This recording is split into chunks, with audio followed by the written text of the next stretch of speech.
245 clause 1 में बताता है टेरिटोरियल एक्सटेंट पार्लियामेंट का क्या होगा, territory of India. State legislature का क्या होगा, territory of that particular state, जो भी पर्टिकुलर स्टेट है।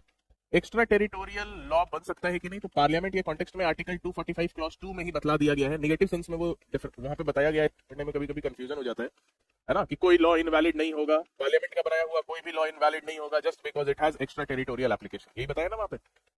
यानी पार्लियामेंट का लॉ का एक्स्ट्रा टेरिटोरियल एप्लीकेशन हो सकता है, ये कॉन्स्टिट्यूशन के आर्टिकल 245 क्लॉज 2 में ही क्लियर कर दिया गया है। ठीक है, इसीलिए देखते हैं जब आप लोग बीएनएस पढ़ रहे थे हम लोग, तो सेक्शन 1 सब सेक्शन 3 वगैरह में हम लोग देखे थे, है ना, कि मतलब इंडिया के बाहर के टेरिटरी में भी अगर कोई इंडियन सिटीजन है, उसके अगेंस्ट कोई ऑफेंस हुआ है या इंडियन सिटीजन ने कोई ऑफेंस किया है, तो वहां पे बीएनएस अप्लाई करता है। ठीक है, फैमिली लॉ में भी इंडिया के सिटीजन है, इंडिया में शादी हुई है, इंडिया में पर्सनल लॉ के अकॉर्डिंग शादी हुई है, हिंदू मैरिज एक्ट के अंदर मान लो शादी हुई है, बाद में वो लोग यूके शिफ्ट कर गए, यूएस शिफ्ट कर गए, बाद में डाइवोर्स की प्रोसीडिंग है, उस पर इंडियन कोर्ट का जुरिस्डिक्शन होगा, इंडियन लॉ अप्लाई करेगा, है ना। ये सब पार्लियामेंट के बनाए हुए लॉज है। इसका एक्स्ट्रा टेरिटोरियल एप्लीकेशन भी हो रहा है ना, और एक्स्ट्रा टेरिटोरियल एप्लीकेशन कैसे हो रहा है, आर्टिकल 245 क्लॉज 2 के अकॉर्डिंग। ठीक है।